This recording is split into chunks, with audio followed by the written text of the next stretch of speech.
It's always quite interesting that early settlers, when they first landed in Australia, it was amazing how we used Aboriginal people to be our knowledge and our scientists earlier on, to take us all through the country, learn about the country and get a greater understanding of the landscape. But it seems now that Aboriginal people have been forgotten and our knowledge is no longer scientific knowledge. In the Lachlan catchment, one of the big issues we have here is lack of access to country. A lot of knowledge has been lost. The big thing for myself is to look at building capacity of Aboriginal communities.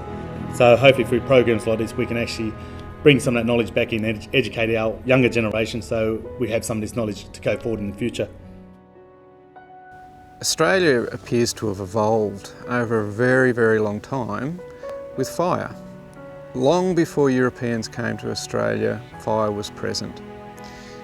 But it was present on a scale where it's almost difficult to record, because they were very cool, small burns, not the high intensity burns that we see now and that we fear. These were small scale burns that were done on a day-to-day basis at the right time of year, so that they didn't get away from people. These fires caused plants to interact with them and animals to interact with them on a different scale to what we see now. We see benefits from those small fires in the way evolution went. So some grasses do best with these fires. They produce more seed. If they're not burnt, they don't produce seed. And over a long time, some of these grasses even disappear if they don't have seed. If there's no seed, the birds that eat the seed or the animals that eat the seed also disappear because they have no food. These are the processes that appear to have been lost in recent history in Australia. And that's one of the reasons why we started the project. Yeah, basically they've got like a fur on them as well. Okay. So the seed had to be burnt off prior to being grinded as well. So okay. And then basically when all the seeds were actually brought out of the pod, that would actually be enclosed and had to get heat on it to actually open it up. To make it open. Yeah, and once it opened up as well, you just get all the seed out, burn all the hairs that were on the seed pods, and then basically grind it up into sort of bread. You can see sort of some small shrubs. A few years ago, Russell Hill and I were sitting by a campfire discussing how the knowledge in managing habitat and the environment around this area had disappeared. I had been in the Territory and worked a little up there with traditional burning, and Russell and I decided that we could bring some science and some cultural awareness together in a new project. And that's how the traditional burning project came about. You'll see all these fruits here that have come out. When they actually come out, they get like a light green sort of colour. You pull them off. A lot of Aboriginal people refer to them as snotty gobble. We wanted some science to back up management strategies for the future. How does fire influence biodiversity and grasses and all of those things together? But we had a really important component to bring awareness back into the communities so that they had the ability to culturally manage the environment. Culturally and traditionally, fire was a very sacred thing for Aboriginal people.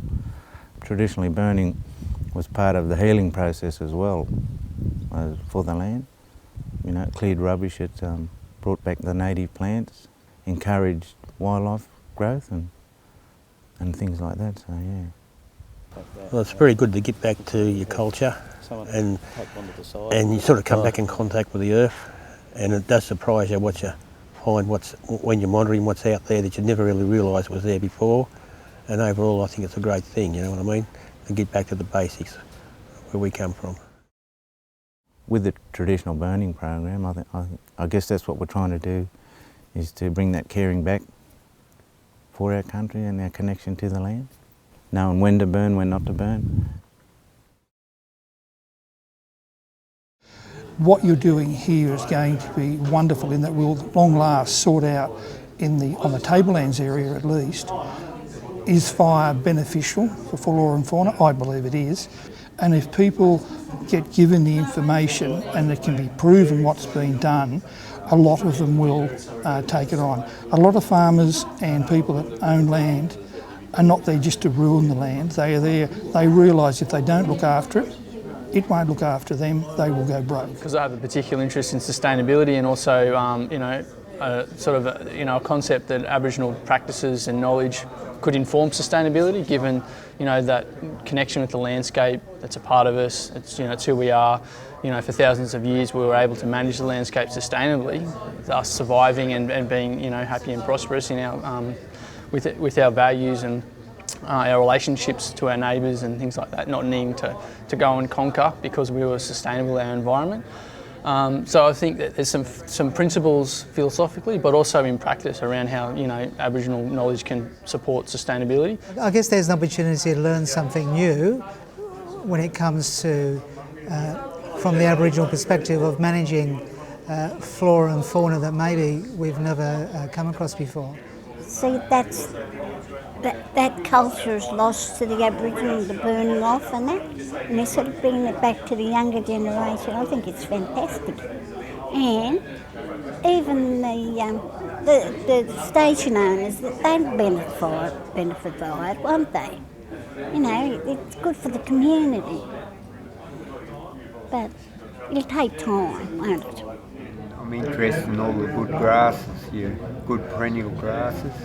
Not just spear grass and wild grass. I think you want the ones that are long-living grasses that are reasonable good quality. So that's what I'm after, and the burning is part of it. Difficulties we've faced, I guess, mostly drought.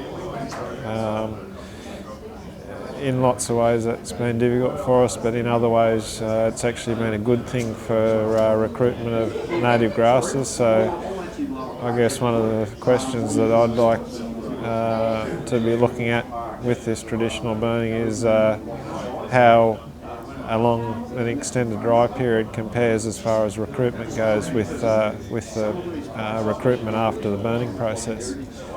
So it'd be interesting to see what the comparisons showed there. I'm not sure why the traditional burning hasn't taken off before. It's one of those skills that that's probably been lost to us. I know the Rural Fire Service has sent some people up to Cape York last year to learn more about the traditional burning and the Aboriginal ways of doing things so that we can be more culturally aware. We're trying to do more hazard reduction burning ourselves to protect communities and across a broader landscape. So it fits into what we want to try and do and to expand our knowledge. The boundary really clearly makes a demarcation between... Very interested in fire, interested in Aboriginal culture, history, people, particularly interested in native foods, and I've started to do a species list. And I think it'd be nice to think about ways to encourage that type of thing, that type of growth, as well as for the sheep that I'll put on here eventually. So we've been on places over there where there's been stone erosions. Oh really? Yeah. Wow. So, we have areas that haven't been really disturbed a great deal, but there's a lot of plants that are still here that have cultural connection to Aboriginal people, and I think we'll be able to utilise a lot of that information and also reconnect the community back to some of that knowledge, so it should be good. So I think there's a lot of seed on the ground, and I've been told that it only germinates with fire. So it would be really interesting to put a fire through here to see if any more of these germinate. So this area is one of the trial sites that will be burning as part of the workshop that we're having, and there's 10 of these throughout this grassland area, and we're looking at an individual grass species level, what happens when we do the cool burning.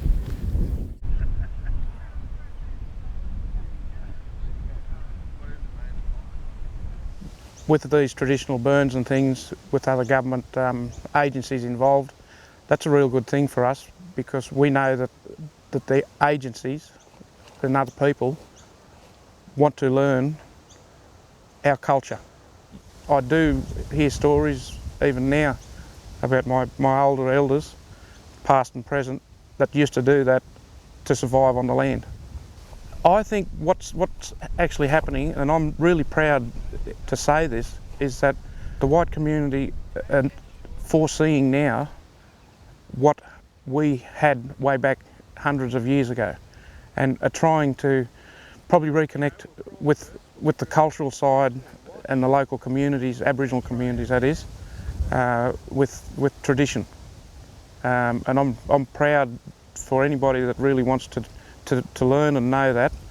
I do and will try and help anybody out that's got a question or wants to try something, or in theory, will it work or won't it work?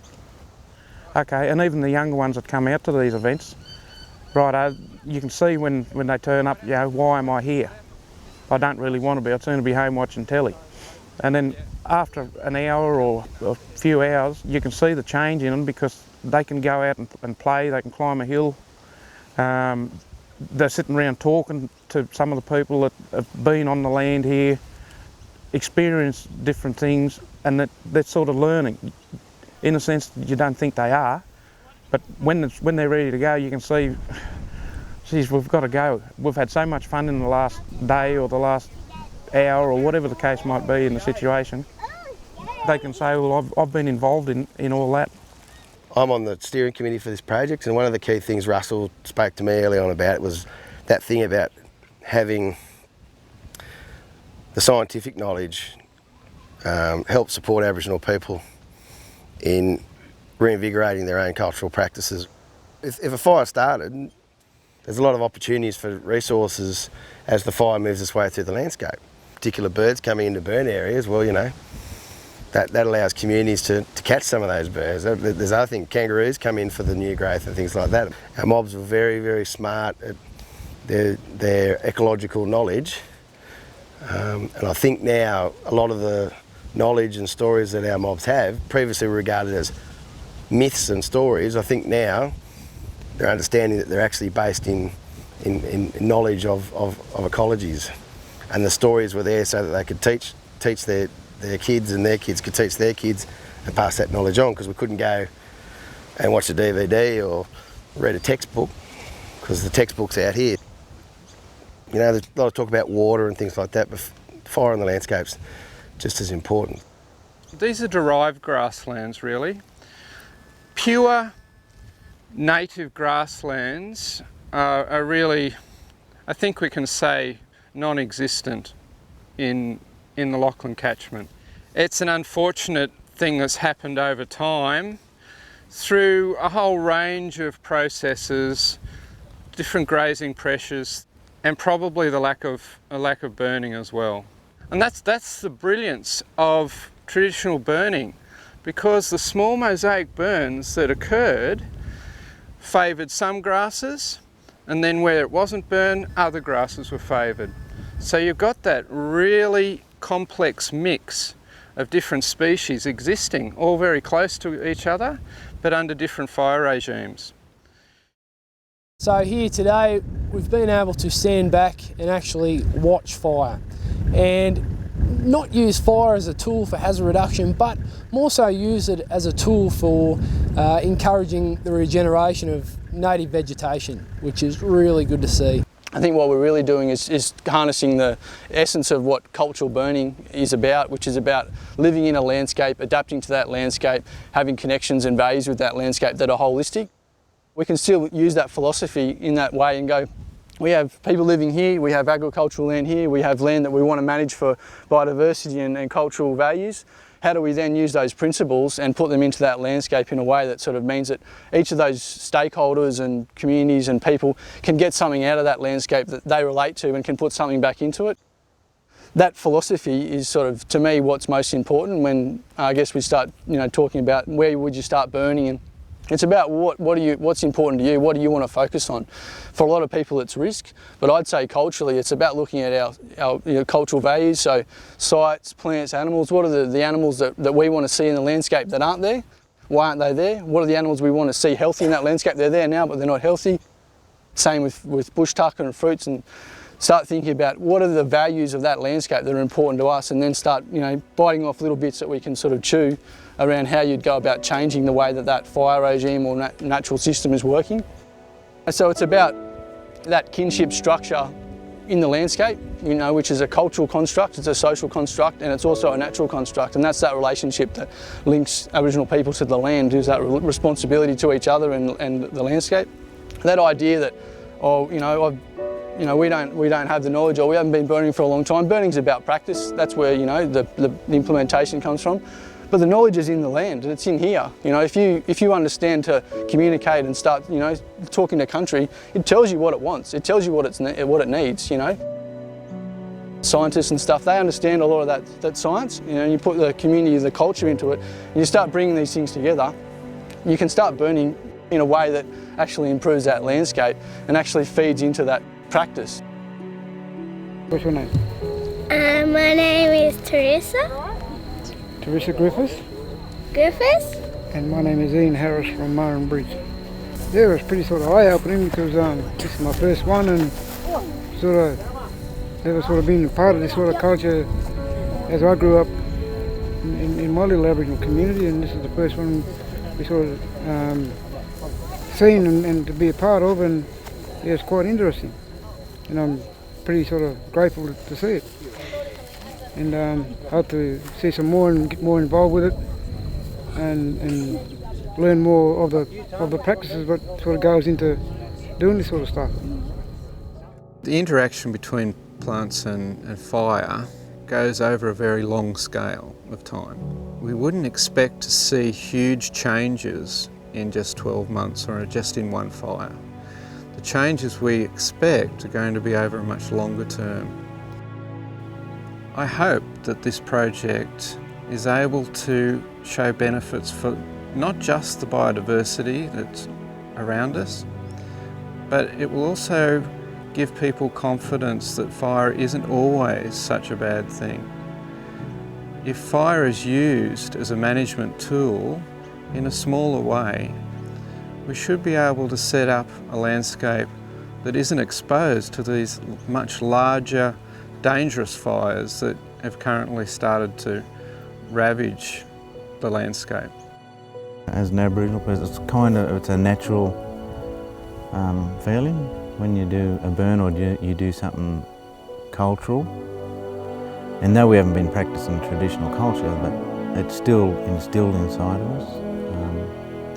We can sense that this is the right thing that we're doing. My mission is, or my vision is, that it would filter out right throughout the state, and we start these traditional burns and just educate landholders and Australia as a whole as to the benefits of Aboriginal land management, because to be quite honest, Aboriginal people were the best land managers since, you know, almost since time began. But